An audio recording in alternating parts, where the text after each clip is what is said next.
खुदावंद यीशु मसीह में अब सबकी सलामती हो। इसमें कोई शक नहीं कि आज की शाम ये मेरे लिए बहुत बड़े एजाज़ की बात है कि मैं खुदावंद के पाक और मुक़द्दस कलाम में से आज आपके साथ शेयर करूं। जैसा पादरी साहब ने फरमाया कि कुछ गैप रहा, इसमें कोई शक नहीं कि काफ़ी ज़्यादा मैंने अपने आप को इंगेज रखा है। आज भी मैंने यहाँ से फ़ौरन एक दूसरी जगह पे जाना है, लेकिन जहाँ तक पादरी साहब की बात है, ये समझ ले कि मुझे बड़ी दफ़ा हुक्म ही करते हैं और ये हक़ मैंने शायद किसी दूसरे को नहीं दिया सिवाय पादरी साहब के साथ, और हमेशा इनके पास ये महफूज रहेगा कि जब मैंने इनसे कहा कि मैंने चूँकि पहले से मेरी इंगेजमेंट है, तो इन्होंने मुझे हुक्मन ये कहा था कि नहीं, आपने पहले यहाँ प्रीच करना है तो फिर आपने जाना है। तो मैं इसके लिए बहुत ज़्यादा शुक्रगुज़ार हूँ। मुझे हमेशा ये अच्छा लगता है जब कभी पादरी साहब अपने बारे में बताते हैं तो वो कहते हैं कि आप अंदाज़ा करें जिसका असिस्टेंट पीएचडी है वो पादरी कैसा होगा। तो इसमें कोई शक नहीं, I never consider this degree, और ना ही मेरे करीबी दोस्तों ने मेरी ज़ुबान से कभी ये लफ्ज़ सुना है। I did and I forgot. चूँकि खुदावंद की नज़र में सभी लोग बड़े अहम हैं। मैं हमेशा कहता हूँ कि सच्चाई को बयान करने के लिए मेकअप की ज़रूरत नहीं होती। सच्चाई सच्चाई होती है, चाहे वो छोटा सा बच्चा बयान करे या कोई बड़ा। लेकिन मेरी दुआ है कि आज ये कलाम हम सब के लिए और आपके लिए भी बाइस से बरकत होगा। कलाम मुक़द्दस में से जो हिस्सा आपने तिलावत किया गया है, इससे आपने अंदाज़ा लगा लिया कि आज वाइट संडे सर्विस या वाइट गिफ्ट सर्विस जो है, इसका क्या मकसद है। बुनियादी तौर पे जब हम इस इस्तिलाह की बात करते हैं तो ये रिवायत 1904 से वजूद में आई, जब ओहायो के स्टेट में रहने वाले एक पादरी की बीवी और उसकी बेटियों ने ये फैसला किया कि बड़े दिन का इवेंट जो है, इट्स वेरी स्पेशल इवेंट। तो हम ऐसे डिज़र्विंग लोग जो अपनी ज़िंदगी की कश्मकश का शिकार रहते हैं, उन्हें बड़े दिन की खुशियों में शरीक करने के लिए हम सफ़ेद रैपर्स में तहाइफ उनको देंगे ताकि इनमें इक्वालिटी भी नज़र आए और प्यार और मोहब्बत भी झलकता हुआ नज़र आ सके। उस वक्त से लेकर आज तक जब कभी ये ख़ास इतवार का प्रोग्राम मुनक्कद किया जाता है तो इसे वाइट संडे सर्विस या वाइट गिफ्ट सर्विस का नाम दिया जाता है। अब आप जो बाइबल मुक़द्दस को पढ़ने वाले लोग हैं, आप मेरे साथ मुत्तफिक होंगे, ये टर्म, ये इस्तिलाह तो नई हो सकती है, लेकिन ये तसव्वुर नया नहीं है। क्योंकि इस तसव्वुर की बुनियाद जो है, ये आप पुराने अहदनामे में हज़ारों साल पहले देखते हैं। जब से ये कायनात वजूद में आई तो खुदा ने अपने लोगों की फ़िक्र करने की ख़ास हदायत जारी की। और बाइबल मुक़द्दस के हवाले से हमें ये भी याद रखना चाहिए कि mission is not only to preach the gospel. बेशक ये इस सच्चाई की मरकज़ी हकीकत तो हो सकती है कि we are born, a church is born to preach the good news, कि कलीसिया का वजूद खुदा ने इसीलिए कायम किया है कि कलीसिया के वसीले से लोगों तक खुशखबरी का पैगाम पहुंचाया जाए। लेकिन जब हम मसीही होलिस्टिक मिशन की बात करते हैं, ऐसा रिसालती काम या मिशन जिसका दायरा कार जो है वो चर्चिज से निकलकर अमली सूरत में कलीसियाओं में पहुंचता है, जिसमें प्यार, मोहब्बत, एक दूसरे के दुख और सुख में शिरकत करना जो है, this is all part of Christian holistic mission. इस लिहाज से मसीही मिशन जो है ये एक जामे मिशन का नाम है, जिसमें सिर्फ कलाम सुनाने की हद तक ही हमारी खिदमत नहीं, बल्कि लोगों के दुखों में या मुसीबतों में उनके साथ इजहार यकजहती करना, उन्हें इस बात का एहसास दिलाना कि they are part of our family, और we are part of their family, और we are one in Christ. ये तस्वुर जो है ये बाइबल मुकद्दस में होलिस्टिक मिशन की जान की हैसियत रखता है। जो हवाला आपने अभी सुना है, इसके अलावा अगर आप इस बाब की सिर्फ 11वीं आयत पर आप गौर करें तो मुमकिन है ये आपको हैरान भी करे, क्योंकि यहाँ लिखा है, और चूंकि मुल्क में कंगाल सदा पाए जाएंगे, इसके लिए मैं तुझको हुक्म करता हूं कि तू अपने मुल्क में अपने भाई यानी कंगालों और मोहताजों के लिए अपनी मुट्ठी खुली रखना। And this is reference from the old testament के मुल्क में कंगाल सदा पाए जाएंगे। इसी तरह का बयान खुदाम यीशु मसीह ने मुकद्दस यूहन्ना की मार्फत लिखी गई इंजील उसके 12वें बाब की 8वीं आयत में दिया, क्योंकि खुदाम यीशु मसीह ने फरमाया, क्योंकि गरीब गुरबा तो हमेशा तुम्हारे साथ रहेंगे, लेकिन मैं ज़्यादा देर नहीं, क्योंकि वो एक ख़ास मुद्दत के लिए रोए ज़मीन पर हमारी खातर आए।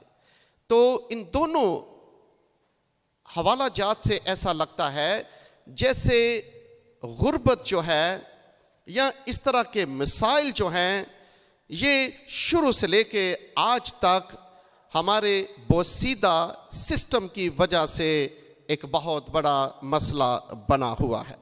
And this is not what God planned for human being. हमें ये बात भी याद रखनी चाहिए कि ये खुदा का मंसूबा नहीं।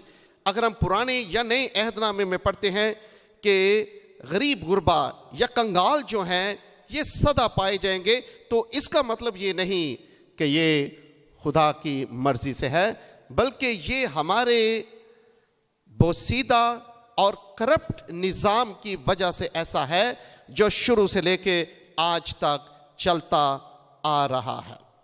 इसलिए अगर आप शरीयत या मंजूम कुतब और अंबिया के सहाइफ का मुताला करें तो बिलखुसूस अंबिया ने बहुत ज़्यादा जोर जो है ये सोशल जस्टिस पर दिया है, जिसमें उन्होंने ये बात वाज़े की कि इबादत यही नहीं कि हम सिर्फ जिंदा खुदावंद के हजूर में आएं, इबादत करें, अपने हदिये दें और उसके बाद इस बात से लागर्ज कि उनके पड़ोस में कोई रो रहा है, कोई भूखा है, कोई प्यासा है, या बगैर सर्दी के बगैर सर्दी के लिबास में ठिठर रहा है। एक मसीही बेहतर किरदार इस सूरत में अदा कर सकता है कि वो जिंदा खुदा की इबादत का अमली सबूत जो है वो अपने आस पड़ोस के लोगों के साथ मोहब्बत के इजहार के वसीले से करे। इस लिहाज से हमारे मिशन में ये दोनों रुख जो हैं ये बड़े अहम हैं, जिसका ख्याल हमें रखना चाहिए। अब आप आजकल NGOs के बारे में बहुत जानते हैं, चूँकि इन दिनों मैंने ये ऑब्जर्व किया है कि NGOs को जितना पैसा लोग देते हैं आजकल ये मिशन के लिए नहीं दे रहे। उनका ये नारा है कि वो लोगों की खिदमत के लिए पैदा हुए हैं, रफ़ाए आमा के काम के लिए या खैर खल्क के लिए ये सब कुछ कर रहे हैं। उन्हें ये याद रखना चाहिए कि NGO की बुनियाद जो है ये जिंदा खुदावंद के पाक कलाम में हमें मिलती है। रफ़ाए आमा की खिदमत करना, लोगों की फिक्र करना, ये तसव्वुर हमारे जिंदा खुदा ने हमें बख्शा है और इसका उसने अमली सबूत भी दिया है। इसलिए मैं ये कहता हूं कि लोगों के लिए कि वो गुर्बत में हैं, लोग परेशानी में हैं, लोग मुख्तलिफ हालात में अभी तक सर्वाइवल के लिए कशमकश करते हैं, इसके लिए सबसे ज़्यादा फिक्र करने वाला हमारा जिंदा खुदा है। इसीलिए बाइबल मुकद्दस हमें इसकी बाइबली बुनियादें फ्राहम करती है कि how to deal with this critical issue. इस मसले के हल के लिए हमें बाइबल मुकद्दस ने रहनुमा उसूल दिए हैं कि अगर करप्ट सिस्टम की वजह से, अमीर लोगों की ज्यादती की वजह से अगर ये परेशानी हमारी कलीसियाओं में या हमारे मुआशरों में मौजूद है, तो किस तरह से हम इस मसले का हल जिंदा खुदा के लोगों के वसीले से तलाश कर सकते हैं। और इसके लिए बुनियादी हवाला जो है वो आपने इस्तिस्ना की किताब और उसके 15वें बाब से लिया है। अगर आप इस बाब को चंद अल्फाज में समझना चाहते हैं तो बड़ी सादगी से आप ये कह सकते हैं कि ये बाब खुसूसियत के साथ बनी इस्राइल में गुर्बत के इलाज के लिए या कमज़ोर लोगों की, कंगाल लोगों की मदद के लिए जिंदा खुदावन ने कलमबंद करवाया, जिसमें लिखा है कि बनी इस्राइल की तारीख में 7वां साल, जिसे हम जुबली साल कहते हैं, ये इसलिए खुदा ने मुकर्रर किया था कि लोग अपनी ज़रूरतों के तहत, अपनी मजबूरियों के तहत अगर अपने घर बार को बेच देते हैं, अगर वो अपने आप को बेच देते हैं, तो 7वां साल उनकी बहाली का साल होगा। ये हुक्म इलाही था कि सारा कर्ज मुआफ किया जाए, चूंकि बुनियादी तौर पे ये ज़मीन या जो कुछ खुदा ने इंसान को दिया है वो इंसान के पास रहना चाहिए। इसी तरह से इस बाब को आप 2 हिस्सों में तकसीम कर सकते हैं कि पहली 11 आयात में खुसूसियत के साथ तालीम उन लोगों के बारे में है जो अपनी मजबूरी के तहत कर्जे उठा लेते हैं, अपनी गुर्बत को मिटाने के लिए, अपने सर्वाइवल के लिए, अपने बाल बच्चों को पालने के लिए वो अपना सब कुछ बेच देते हैं। तो जिंदा खुदा ने फरमाया कि 6 साल तक तो ठीक है, लेकिन 7वां साल ऐसा होना चाहिए जब सब कुछ उनको वापस मिल जाना चाहिए। और फिर 12वीं आयत से बाप के आखिर तक जिंदा खुदा ने फरमाया कि सिर्फ यही नहीं कि बाज़ औक़ात लोग अपना घर पर बेच देते हैं, बल्कि अपने बच्चों का पेट पालने के लिए, अपनी हाजतों को रफा करने के लिए लोग अपने आप को भी बेच डालते हैं। इससे आप अंदाज़ा कर सकते हैं कि गुर्बत कितनी भयानक चीज़ है। इसलिए जिंदा खुदा ने फरमाया कि गुलाम भी 7वें साल आज़ाद किए जाएं, ताकि वो जिंदा खुदावन में आज़ादी का तजुर्बा कर सकें, क्योंकि खुदा ने इंसान को आज़ाद रहने के लिए पैदा किया है। इसका मतलब ये है कि जब खुदा इंसान को गुलाम नहीं बनाता, जब इंसान का पैदा करने वाला खालिक उन्हें अपना गुलाम नहीं बनाता, फिर इंसानों को भी ये कोई हक नहीं कि वो खुदा के लोगों को अपनी गुलामी में रखें। और इसके लिए खुदावन ने इस खास बाब में तालीम दी है। और इसके साथ अगर आप इस्तिस्ना की किताब उसका 14वां बाब और उसकी 28वीं और 29वीं आयत को पढ़ें, तो इसमें जिंदा खुदा ने फिर दे यकी के बारे में खास हदायत जारी की थी, ताकि लोग अपने अपने हिस्से में से कुछ मखसूस हिस्सा जो है वो ऐसे लोगों के लिए मुकर्रर करें जिनको यहाँ पे परदेसी, यतीम और बेवाओं के नाम से याद किया गया है। दे यकी का निज़ाम जो था, बहुत से लोग ये सोचते हैं कि इससे खुदा का मिशन चलता है। इसमें कोई शक नहीं कि चर्च के कामकाज होते हैं। अगर आप पुराने अहदनामे की रोशनी में देखें तो दे यकी का बहुत ज्यादा हिस्सा जो था ये लावियों को जाता था, चूंकि लावियों को जिंदा खुदा ने कोई मिरास नहीं दी थी। लावियों की रोजमर्रा जिंदगी का दारोमदार लोगों के हदियों पर होता था, क्योंकि जिंदा खुदा जो था अपने लोगों के वसीले से अपने खिदमत करने वाले लोगों को मुहैया करता था। और आप हैरान रह जाएंगे, आज लावी जिसे हम जदीद जुबान में पादरी कह सकते हैं, इसका हिस्सा यतीमों, बेवाओं और परदेसियों के साथ मुकर्रर हुआ करता था।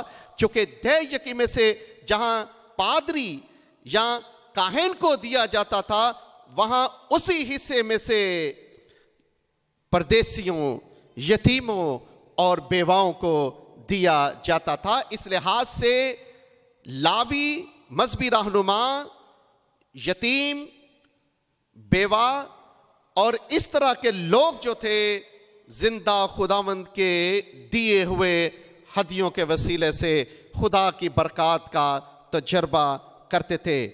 इस लिहाज से बाइबल मुकद्दस में खुदा ने कौम बनी इस्राइल को ये तहरीक दी, और ये महज आम सी बात नहीं, बल्कि इसे हुक्मन शरीयत के तौर पे जिंदा खुदा ने मुकर्रर किया था कि सभी लोग अपनी हैसियत के मुताबिक जो बरकत खुदा ने उन्हें बख्शी हैं, उनमें से एक मखसूस हिस्सा निकाल कर वो अपने दूसरे भाइयों और बहनों को अता करें, ताकि वो भी उनके साथ इन बरकत में शरीक हो सके।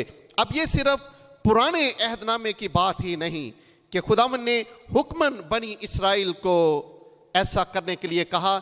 इसकी बेशुमार मिसालें हमें पुराने अहदनामे में मिलती हैं, लेकिन इसकी बड़ी खूबसूरत मिसालें हमें नए अहदनामे में भी मिलती हैं, और फिर इब्तदाई कलीसिया में, और आज 21वीं सदी में सेंट पॉल प्रेस्बिटेरियन चर्च में वाइट गिफ्ट सर्विस का इनेकाद उसी तालीम का अमली सबूत है कि हम बाइबल मुकद्दस के मुताबिक अपनी कलीसियाओं में उन लोगों को रिकग्नाइज करते हैं, हम उनका फिक्र करते हैं जो माली लिहाज से दूसरों से पीछे हैं, जो माली लिहाज से जिंदगी की कश्मकश का शिकार हैं। ऐसे हालात में कलीसिया जो है वो अपने आप को, अपने वसाइल को पेश करती है, ताकि हम अपने दूसरे भाइयों और बहनों का फिक्र कर सके। और मुकद्दस पौलुस रसूल ने इस तालीम को बाखूबी नए अहदनामे में अमली जामा पहनाते हुए जोर दिया है। हम अगर रोमियो के नाम खत उसके 12वें बाब की 13वीं आयत को पढ़ें, तो इसमें रसूल ने ताकीदन कलीसिया को यह हदायत की है कि वो मुकद्दसों यानी ईमानदारों की ज़रूरतों को पूरा करने के लिए अपने वसाइल जो हैं वो जिंदा खुदावंद के लिए वक्फ करें, वो जिंदा खुदावंद के कदमों में लाएं, ताकि दूसरे लोगों की ज़रूरतों को पूरा किया जा सके। और इसी तरह से गलतियों के नाम खत उसके 6 बाब की 10वीं आयत में भी रसूल ने यह हदायत की कि ये नेकी का काम है, ये जिंदा खुदावंद में एक रास्तबाज अमल है कि हम ऐसे लोगों के साथ खड़े हों, ऐसे लोगों की ज़रूरतों में हम उन्हें ये एहसास दिलाएं कि हम आपके साथ हैं और जिंदा खुदावंद आपके लिए फिक्र कर रहा है। और इसमें फिर फरावानी से देने की हदायत की गई है कि खुदावंद के पाक और मुकद्दस कलाम में वाज़ेह तौर पर लिखा है कि ऐसे मौके में जब हम अपने दिलों को खोलते हैं, अपनी मुट्ठियों को खोलते हैं, किसी की मदद के लिए फैसला करते हैं, तो फिर हमें देने में दरेग नहीं करना चाहिए। फिर छोटे दिल के साथ नहीं, बल्कि वसी दिल के साथ, मोहब्बत और प्यार के एहसास के साथ हम ऐसे लोगों के लिए मुहैया करें, चूंकि हर रोज हम उनके लिए ऐसा नहीं करते।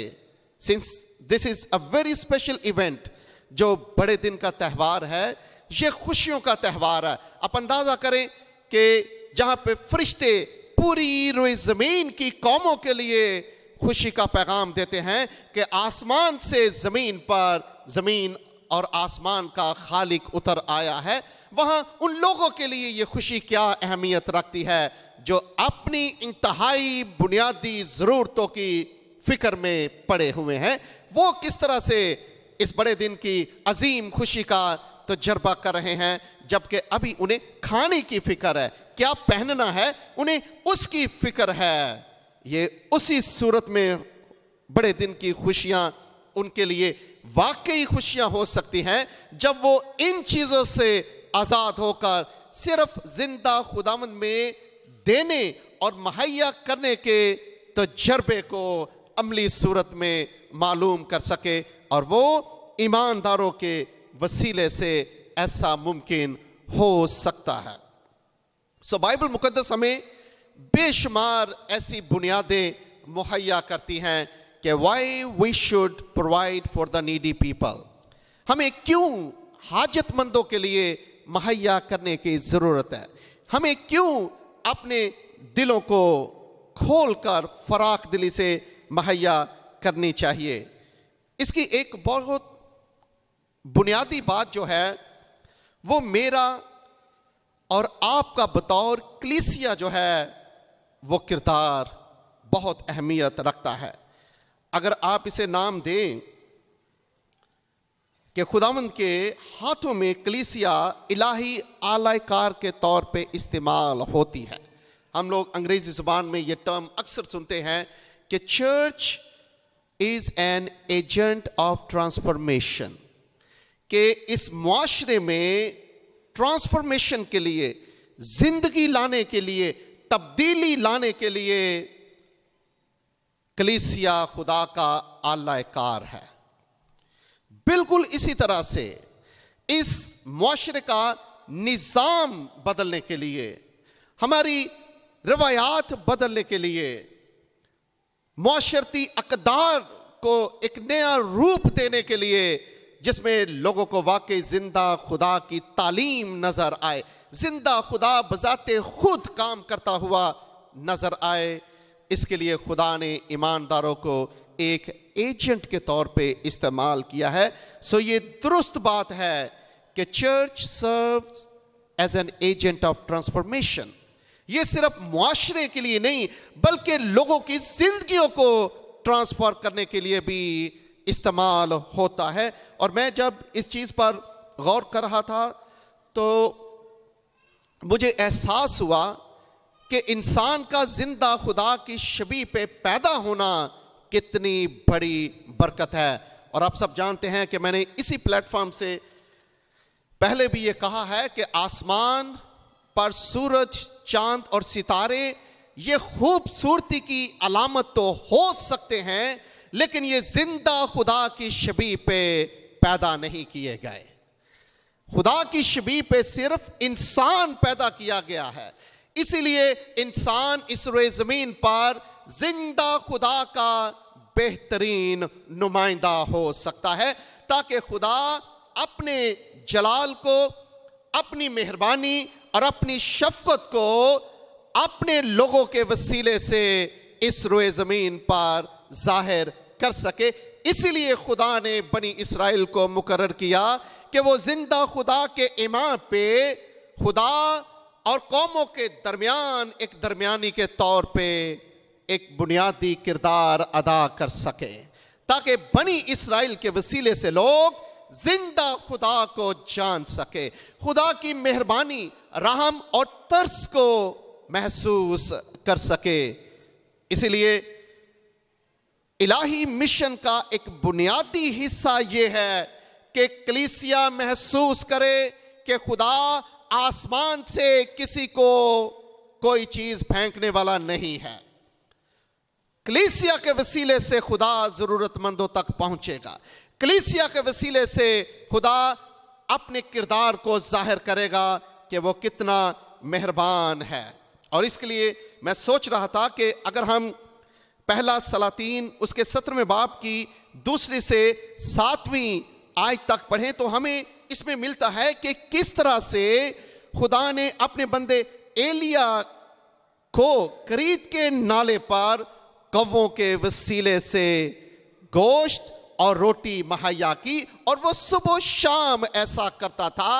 लिहाजा खुदा ने एलिया को कौवों के वसीले से खुराक मुहैया की।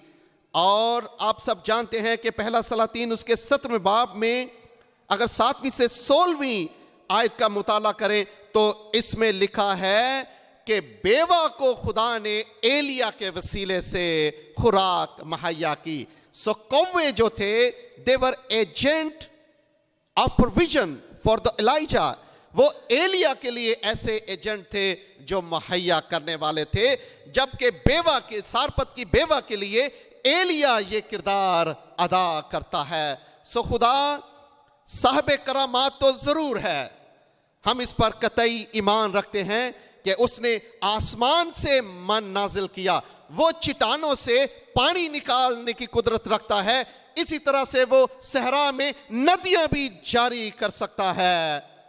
लेकिन ऐसा नहीं कि खुदा आसमान से पैसे भी बरसाना शुरू कर दे, अगरचे वो कुदरत तो रखता है कि खुदा जिस तरह से हमारी हुकूमत जल्जले के अयाम में या सैलाब के अयाम में हेलीकॉप्टर्स के जरिए फूड पैकेजेस गिराते हैं, we are not going to experience this miracle. हम ये तजर्बा नहीं करेंगे कि खुदा आसमान से खुराक के पैकेजेस बनाकर सारी दुनिया के लोगों को मुहैया करे। आज खुदा ये काम जो है वो कलीसिया के वसीले से करता है, वो कलीसिया के वसीले से लोगों में काम करता हुआ दिखाई देता है। इसलिए चर्च जो है ये आज खुदा के हाथों में आला कार है, ताकि खुदा कलीसिया को इस्तेमाल करे, कलीसिया के वसीले से हाजतमंदों और जरूरतमंदों के घरों तक, उनकी दहलीज तक बरकत के साथ पहुंचे, ताकि कलीसिया के लोगों के वसीले से लोग जिंदा खुदा की बरकत का तजर्बा कर सके। लिहाजा चर्च जहां पे एक एजेंट है ट्रांसफॉर्मेशन का, वहां ये मुहैया करने के लिए भी मुकर्रर किया गया है, क्योंकि खुदा साहब करामात लेकिन वो लोगों को सिखाता है कि किस तरह से हमें एक दूसरे के लिए मुहैया करने की जरूरत है। और इसकी आप एक और बहुत बड़ी मिसाल जो है वो मुकद्दस यूहन्ना की इंजील उसके 6 बाब से अगर पढ़ें तो इसमें वो 5000 लोगों को सैर करने वाला मौजज़ा है, जिसमें एक बच्चे के वसीले से जो कि 5 रोटियां और 2 मछलियां मुहैया की गई थी। अब जरा सोचें कि वो खुदा का बेटा जो 5 रोटी और 2 मछलियों पर इतनी बरकत डाल सकता है कि वो 5000 लोगों को सैर कर सकता है, क्या उस मसीह में ये कुदरत नहीं थी कि वो उन्हीं रोटियों को पैदा भी खुद करता और तकसीम भी खुद करवाता? But we learn one important lesson here कि वो 5 रोटियां और 2 मछलियां जो एक बच्चे के वसीले से मुहैया की गई थी, वो कितने भूखों की प्यास बुझाने के लिए जिंदा खुदावंद के हाथों में एक बेहतरीन टूल बन गया था। सो वी शुड लर्न कि कलीसिया जो है वो इसलिए पैदा की गई है कि खुदा उसे अपना आला कार बनाए, खुदा अपना चैनल ऑफ ब्लेसिंग उन्हें बना सके, ताकि उनके वसीले से बरकत का सिलसिला जारी और सारी रह सके। अब मैं और आप हैरान होंगे 2 स्टेटमेंट सुसियत के साथ पढ़ के। अमसाल की किताब उसके 19वें बाब की 17वीं आयत में लिखा है, जो मस्कीनों पर रहम करता है खुदावंद को कर्ज देता है और वो अपनी नेकी का बदला पाएगा।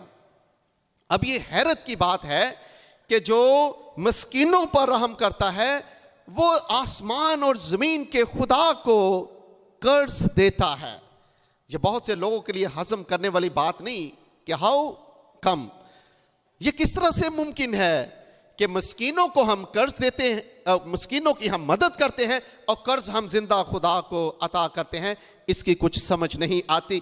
बिल्कुल इसी तरह का एक हैरान करने वाला बयान मुकद्दस मत्ती की इंजील उसके 25वें बाब में मेरे और आपके मुनज्जी खुदा यीशु मसीह ने भी दिया और फरमाया कि जब मैं भूखा था तो तुमने मुझे खाना खिलाया, जब मैं प्यासा था तो तुमने मुझे मेरी प्यास बुझाई, जब मैं परदेसी था तो तुमने मुझे अपने घर में उतारा, जब मैं नंगा था तो तुमने मुझे लिबास मुहैया किया। ये मसीह खुदावंद के अल्फाज आज के मौके की मुनासबत से इंतहाई जानदार हैं। ये आज के सरमन की आप समझ लेके जान की हैसियत रखते हैं कि लोग हैरान थे कि आई मसीह यीशु, हमने कब तेरे साथ ऐसा किया कि तू कैद में था, हमने तेरी खबर ली, तू नंगा था, हमने तुझे मुहैया किया, तू भूखा था, हमने तुझे खाना दिया।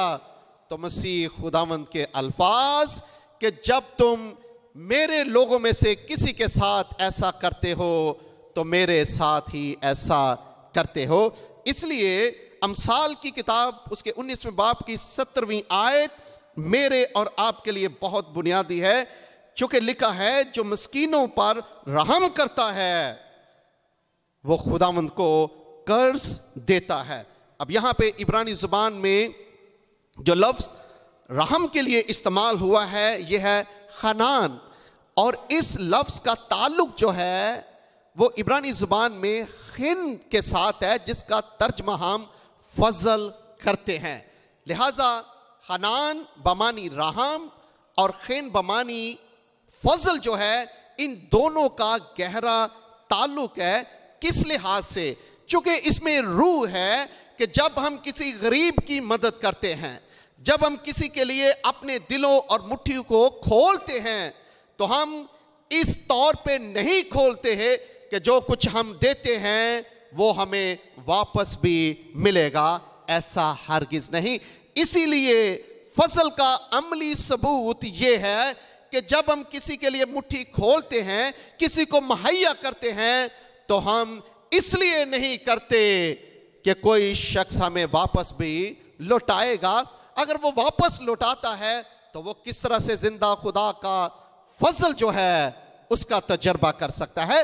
फजल इसीलिए है कि वो इस लिहाज से जिंदा खुदा की बरकत का तजर्बा करें कि वो भूल जाएं अब हमने ये कर्ज लौटाना भी है।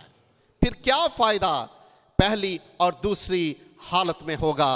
हरगिज नहीं। सो इसमें बुनियादी तौर पे जो तसव्वुर है वो है कि हम इस तौर पे दें कि कभी हमने वापस नहीं लेना।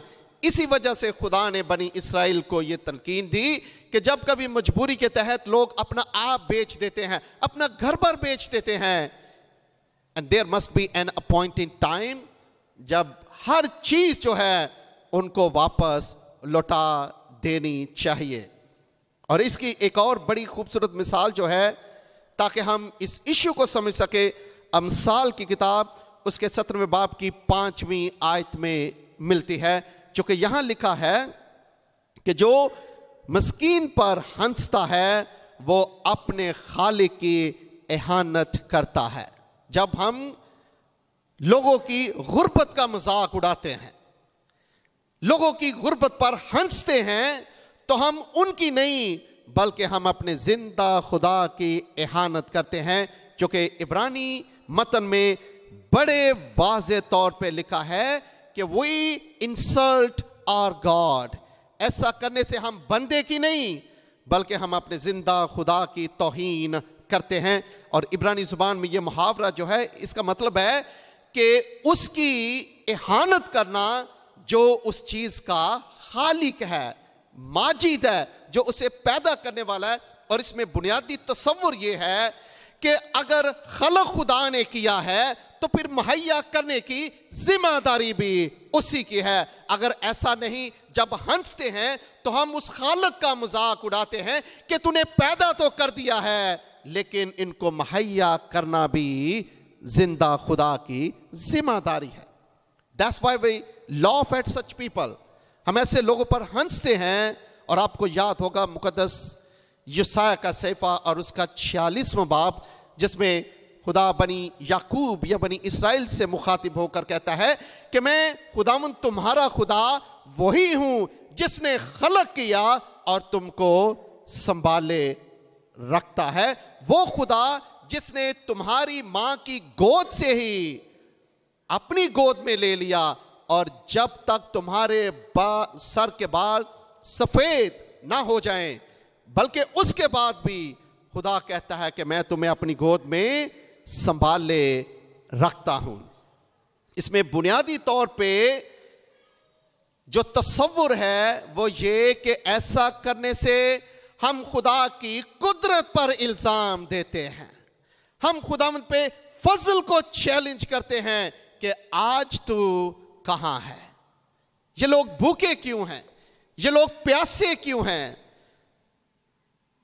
ऐसा करना जिंदा खुदा की परवरदिगारी को चैलेंज करना है, जबकि खुदा ने कलीसिया को इसी काम के लिए मुकर्रर किया है, जबकि खुदा ने कलीसिया को इसीलिए बरकत बख्शी हैं ताकि वो अपनी बरकत में से ये हिस्सा दूसरों को देकर इस बात का इजहार कर सके that we are one in Christ. और जो खूबसूरत तस्वुर खुदावंद यीशु मसीह ने हमें बख्शा है कि we are one body in Christ, हम खुदावंद में एक बदन है, उसका अमली सबूत इसी सूरत में हो सकता है that we stand together in the time of desperate need of the people. हम लोगों की जरूरत में उन लोगों के साथ खड़े हो सके। यही बात है कि जिस तरह से खुदा ने अपने लोगों पर रहम किया, जिस तरह से मसीह को भीड़ को देखकर रहम आया, उसी तरह से कलीसिया के दिलों में उसी रहम को मौजज़न होने की जरूरत है। और आप सब जानते हैं कि मुकद्दस लूका की इंजील उसके 6 बाब में इस वाक्य में जहां लिखा है कि मसीह खुदावंद को लोगों को देखने के बाद उन पर रहम आया, तो यहां पे जो यूनानी टर्म इस्तेमाल हुई है उसको अगर आप इब्रानी में देखें तो ये टर्म और ये फर्क जानते हैं आप रहम और रहम में। मां की कोख और जज्बे में आप बाखूबी फर्क मालूम कर सकते हैं। इब्रानी जुबान में लफ्ज रहमीम जो है ये जमा हालत है, और ये टर्म जो है ये मां की कोख के लिए इस्तेमाल होता है, वहां जहां बच्चा जो है वो अपनी सारी जरूरियातें जिंदगी को पूरा करता है। इसमें तस्वुर जो है वो है केयर का, परवाह का, इंतहाई निगहदाश्त की हालत में उस बच्चे की फिक्र करना। It's a place for nourishment, it's a place where life gets into existence. ये वो जगह है जहां पे जिंदगी वजूद में आती है, जिंदगी परवान चढ़ती है और जिंदगी खुदा की परवरदिगारी का तजर्बा करती है। इस लिहाज से रहम का जो लफ्ज है ये बहुत बामानी है। ये उस जज्बे का नाम है, ये उस मोहब्बत का नाम है जिसमें एक मां की तरह आप दर्द महसूस करते हैं कि आपका बच्चा जो है वो भूखा है, वो नंगा है, और फिर वो जज्बा आपको मजबूर कर देता है कि सिर्फ महदूद नहीं बल्कि जिंदगी तक को वक्फ कर देना उस मोहब्बत का नाम है। सो हम क्या देते हैं? सिर्फ साल में एक मर्तबा अपनी अपनी हैसियत के मुताबिक हम लोगों को याद कर लेते हैं, and this is a wonderful step. At least हम इस बात का एहसास दूसरों को दिलाते हैं, हम दूसरों को रिकॉग्नाइज करते हैं कि हम आपको भूले हुए नहीं। You are not lost in the congregation, आप खोए हुए लोग नहीं, you are part of us, you are part of Saint Paul's Presbyterian church. आप इस खानदान का हिस्सा है। That's why we stand with you, we embrace you with all your needs. आपकी तमाम जरूरतों के साथ हम आपकी फिक्र करते हैं, क्योंकि ये रहम और तरस जो है ये हमारे जिंदा खुदा के दिल में मौजूद रहता है। ये जज्बा है जो खुदा के दिल में है, ये जज्बा है जो मसीह के दिल में है, और यही जज्बा जिंदा खुदा अपनी कलीसिया में देखना चाहता है, ताकि लोग वो जो आइडेंटिटी क्राइसिस का शिकार हैं। और मैं एक कमेंट्री पढ़ रहा था और उसमें लिखा था कि बड़े लोग जो हैं, ऐसे लोग वो अपनी आइडेंटिटी क्राइसिस का शिकार रहते हैं कि क्या कोई उन्हें जानता भी है कि नहीं, उनका कलीसिया में मुकाम क्या है, कलीसिया में उनकी हैसियत क्या है। आप उन्हें याद दिलाएं कि since you have been born in the image and likeness of God we respect this image. उनको याद दिलाएं कि चूंकि इंसान और आप जिंदा खुदा की शबी और सूरत पे पैदा किए गए हैं, इसलिए हम आपको प्यार करते हैं। Because we are one in Christ, हम खुदावंद में एक हैं। So you are very precious for us. ऐसे लोगों को रिकॉग्नाइज करना, उन्हें मोहब्बत का अमली सबूत फराहम करना, उनको एहसास दिलाना है कि हम आपसे प्यार करते हैं। सेंट पॉल प्रेस्बिटेरियन चर्च आपके साथ है, आप इस कलीसिया का हिस्सा हैं, and you are very important. आप अंदाजा करें कि आपकी थोड़ी सी तवज्जो उनको क्या मुकाम दिला सकती है, उनको एहसास दिला सकती है that they are very important. वो बड़े ख़ास लोग हैं। ये एहसास दिला सकती है कि उनकी यहाँ रिकग्निशन है इस चर्च में, दे आर प्रेशियस पीपल। और इस लिहाज से मैं कहूँगा कि हमें फराख दिली से इसका मुजाहरा करना चाहिए। आखिरी बात जिसके साथ मैं ख़त्म करना चाहता हूँ, and this is always there, इसके बगैर हमारी बात मुकम्मल नहीं होती। मैं कल देख रहा था इब्रानी ज़ुबान में जहाँ लिखा है कि हमारे लिए एक लड़का तवल्लुद हुआ और हमको एक बेटा बख्शा गया, वहाँ पे बख्शने के लिए जो टर्म इस्तेमाल हुई है उसका मतलब है लिटरली किसी को दे देना। सो खुदा के पास आसमान और ज़मीन तो है, वो इसका खालिक और मालिक है। जो सबसे कीमती चीज उसके पास दी वो उसका इकलौता बेटा, जो उसने दुनिया के गुनहगारों के लिए, दुनिया के गरीबों के लिए दे दिया, ताकि हम उसमें जिंदा खुदावंद की तमाम बरकत का तजर्बा करें। और खुदा ने इसकी आला मिसाल कायम कर दिया, और दुनिया की तारीख में ना तो ऐसी कोई मिसाल हमें मिलेगी और ना ही ऐसी है कि खुदा ने अपने इकलौते बेटे को कलीसिया के लिए नहीं बल्कि पूरी दुनिया के लिए बख्श दिया, ताकि खुदावंद की तरफ से दुनिया को सबसे कीमती तोहफा मिले जिंदगी की सूरत में, मसीह में रहम और तरस की सूरत में। इसीलिए मैं कहता हूं कि बड़ा दिन इज एन इंपॉर्टेंट इवेंट। ये खुशियों का त्यौहार है, ये जिंदा खुदावंद की मोहब्बत की इंतहा है। इस दुनिया में कीमती तरीन तोहफे का आसमान से कंगाल, गरीबों, गुनहगारों के लिए उतरने का नाम है। अगर ऐसे मौके पे उस खुशी का एहसास ही हमारे लोगों को ना हो, वो कैसा त्यौहार होगा।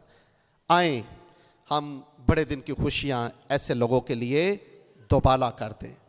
आए हम ऐसे लोगों के लिए बड़े दिन को बामानी बना दें, और खुदा की मोहब्बत को, उसके रहम और तरस को हम अमली तौर पे दूसरों के सामने रखते। खुदावंद कलाम के वसीले से आप सबको बरकत बख्शे। आमीन।